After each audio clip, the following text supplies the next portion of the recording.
નમસ્કાર મિત્રો, ખેડૂત પોકેટ ચેનલમાં તમારું સ્વાગત છે। દેશ, દુનિયા અને ગુજરાતના તાજા, મોટા અને સૌથી મહત્વના સમાચાર જાણીએ તે પહેલા ચેનલમાં નવા છો તો ચેનલને જરૂરથી સબસ્ક્રાઇબ કરી લેજો। વિયેતનામમાં પૂરથી આફત, 52,000થી વધુ મકાનો પાણીમાં ગરકાવ, 41થી વધુના મોત। ભાજપના રાષ્ટ્રીય અધ્યક્ષની રેસમાં દિગ્ગજ નેતાનું નામ સૌથી આગળ, બિહારની બમ્પર જીતનું ફળ મળશે। सांसद धारासभ्यों ने मान अपाववा महाराष्ट्र अधिकारीओं ने सरकारी फरमान करवामां आव्युं जाहेर। गीर में अंबाणी परिवारे शिव मंदिर की करी प्राण प्रतिष्ठा, क्रिकेटर सहित अनेक बॉलीवुड सेलिब्रिटी उमट्या। अमदावादनी लूंटेरी दुन्हाळ टोळकीनो पर्दाफाश, 3 युवतीओ 21 युवतो साथे लग्न करीने 52 लाख અને દાગીના ખંખેર્યા। ખેડૂતોને સરકારે ઠેંગો બતાવ્યો। ગત વર્ષના માવઠાની નુકસાનીને 1769 માંથી હજુ 500 કરોડ પણ નથી ચૂકવ્યા। વડાપ્રધાન નરેન્દ્ર મોદી G20ની સમિટમાં ભાગ લેવા દક્ષિણ આફ્રિકા રવાના થયા। 3 એજન્ડા સાથે જ ભાગ લેવા પહોંચે પ્રધાનમંત્રી નરેન્દ્ર મોદી। તાજમહેલ અને વનતારાની મુલાકાત બાદ હવે ઉદયપુરમાં શાહી લગ્નમાં જોડાશે ટ્રમ્પ જુનિયર। ભારતીય મૂળના કર્મચારીઓ માટે રેડ કાર્પેટ પાથર્યું, હજારો ડોલર પણ આપ્યા અને જાણીતી કંપનીએ કર્યું સન્માન। બિહારમાં કારમાં પરાજય બાદ હવે કોંગ્રેસની મુશ્કેલી વધી અને રાજ્યસભાના પણ નુકસાનની મોટી આશંકા। માતાએ ચૂંટણી જીતી અને દીકરો નીતિશ સરકારના મંત્રી બની ગયો। નારાજ દિગ્ગજ નેતા ઉપેન્દ્રે કરી ડીલ। ભાજપ નેતાઓની શિંદેની શિવસેનામાં એન્ટ્રી બંધ, હવે ઉપમુખ્યમંત્રી એકનાથ શિંદે લીધો મોટો નિર્ણય। મોબાઈલ માનસિક સ્વાસ્થ્ય માટે જોખમી, 73% લોકો ડિજિટલ ગુલામ, દરરોજ 7 કલાક સ્ક્રીન પર પસાર કરે છે। પાકિસ્તાનને સબમરીન આપી રહ્યું છે ચીન અને જલ્દીથી જ તૈનાતી કરે છે અને ઇન્ડિયન નેવીએ ખોલી પોલ। પાકિસ્તાનમાં વહેલી સવારે 5.2 તીવ્રતાનો જોરદાર ભૂકંપ, અફઘાનિસ્તાન સુધી આંચકા અનુભવાયા। જેની કરી ટીકા, હવે એની જ કરશે મેજબાની। આજે વ્હાઇટ હાઉસમાં જહેરાન મમદાની મળશે ડોનાલ્ડ ટ્રમ્પ સાથે। બોરિસ જોન્સનની બેદરકારીને કારણે બ્રિટનમાં કોરોનાના 23,000 લોકો ભરખી ગયો અને તપાસમાં ચોંકાવનારો દાવો થયો। ભણેલા આતંકવાદીઓ સામાન્ય ત્રાસવાદીઓ કરતા વધારે ખતરનાક, દિલ્હી પોલીસની સુપ્રીમમાં કરવામાં આવી દલીલ। યુકેમાં ઇમિગ્રન્ટ્સે PR માટે 5ની બદલે 10 વર્ષ રાહ જોવી પડશે। નવા પ્રસ્તાવથી ભારતને થશે મોટી અસર। સ્પેનની મીડિયા કંપનીઓને 50 અબજ રૂપિયાનો ચૂકવવાનો મેટાને કોર્ટનો આદેશ કરવામાં આવ્યો જાહેર। બિહારમાં નીતિશ કુમારે 10મી વખત મુખ્યમંત્રી બનીને ઇતિહાસ રચ્યો। પટનાના ઐતિહાસિક ગાંધી મેદાનમાં 1 દાયકા પછી શપથ સમારોહ યોજાયો। ટેરિફ વિવાદ વચ્ચે ભારત અમેરિકા પાસેથી ₹825 કરોડના શસ્ત્રો ખરીદશે। નેપાળમાં ફરી રમખાણો સામે આવ્યા। જેનઝેડના યુવાનો રસ્તા પર અને અનેક શહેરોમાં કર્ફ્યુ લાદવામાં આવ્યો। કોડીનારના શિક્ષકે SIRની કામગીરીથી કંટાળીને કર્યો આપઘાત, સુસાઇડ નોટમાં તણાવનો ઉલ્લેખ કર્યો। બ્રાઝિલમાં COP30 ક્લાઇમેટ સમિટમાં ભીષણ આગ લાગી અને ભારતીય મંત્રી સહિત 190 દેશના પ્રતિનિધિઓના જીવ તાળવે ચોંટ્યા। ગુજરાતમાં ઇન્ફ્લુએન્ઝાનો ખતરો વધ્યો, કોરોના કરતા વધારે મૃત્યુદર, પ્રદૂષણે અફરાતફરી વધારી। ચૂંટણીમાં પૈસા વહેંચવાથી કલ્યાણ ન થાય, ભાજપના વરિષ્ઠ નેતા મુરલી મનોહર જોશીનું સ્ફોટક નિવેદન આવ્યું સામે। રાજકોટમાં ઘર કંકાસનો લોહિયાળ અંજામ, પત્ની અને પુત્રએ મળીને પિતાનું ઢીમ ઢાળી દીધું।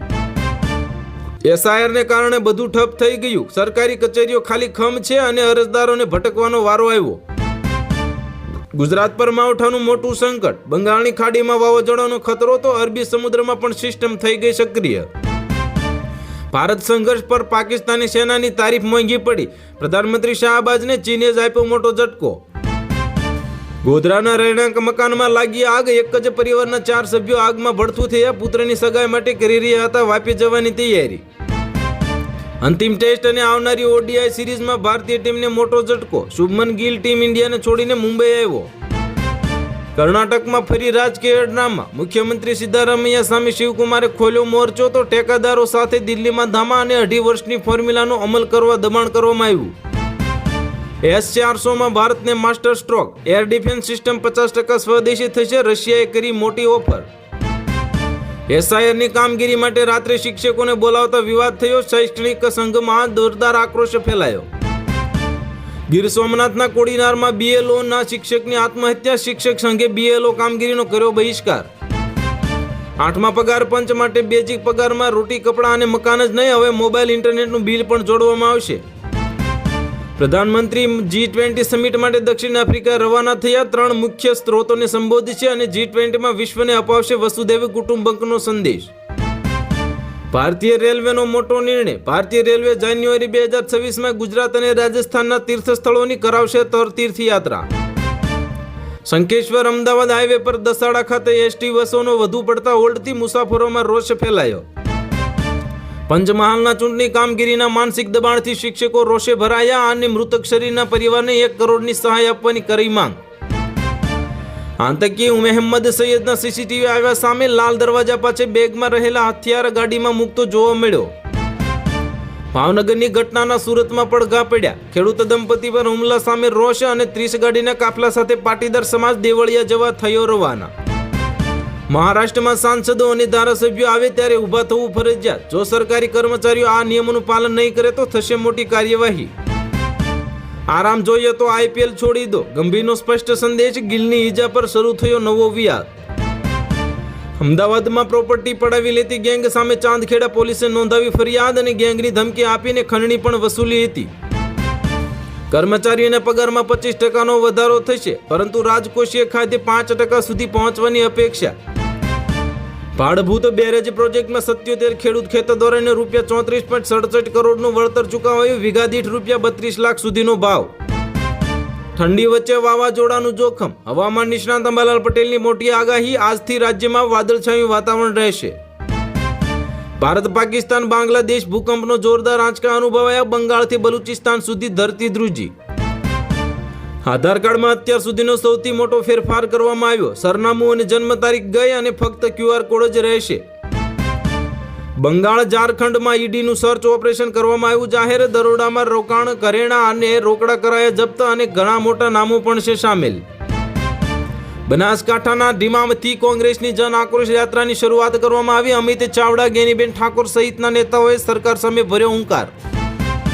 ખેડૂતો માટે મહત્વની જાહેરાત કરવામાં આવી. પ્રધાનમંત્રી ફસલ બીમા યોજનામાં 2 મોટા નુકસાન. જંગલી પશુઓના નુકસાન અને પૂરથી નુકસાનમાં થશે વળતર. બનાસકાંઠાના ડીસાના ગ્રામ્ય વિસ્તારમાંથી 500 કિલો શંકાસ્પદ ઘી ઝડપાયું. SOGની ટીમે પાડ્યા હતા દરોડા. સેના માટે હવે ગુજરાતમાં તૈનાત થશે યુદ્ધ વાહન. ખાસ દુર્ગમ વિસ્તારમાં બનાવાયેલા BVS-10ની ખાસ ખાસિયત. ભારતીય સેના અને પોલીસ જવાનને લાગશે કામ. બિહાર ચૂંટણીમાં પ્રશાંત કિશોરની કારમી હાર પર કેન્દ્રીય મંત્રી ચિરાગ પાસવાનનું મોટું નિવેદન. કહ્યું કે આ પાર્ટી માટે એક મોટી સફળતા છે. ગેરકાયદે બાંધકામ સામે લાલ બત્તી. જમાલપુરના 3 માળનું બિલ્ડિંગ તોડી પડાયું. તંત્રની કડક કાર્યવાહી કરવામાં આવી. શાંતિ યોજના પર તાત્કાલિક સાઇન નહીં કરો તો જેલમાં જવું પડશે. ડોનાલ્ડ ટ્રમ્પે ઝેલેન્સ્કીને ધમકી આપી. ગુજરાતના જામનગરના કમોસમી માવઠાના કારણે જિલ્લામાં જીવલેણ રોગનો હુમલો. હોસ્પિટલમાં દર્દીઓના ખાટલા પણ ખૂટી ગયા.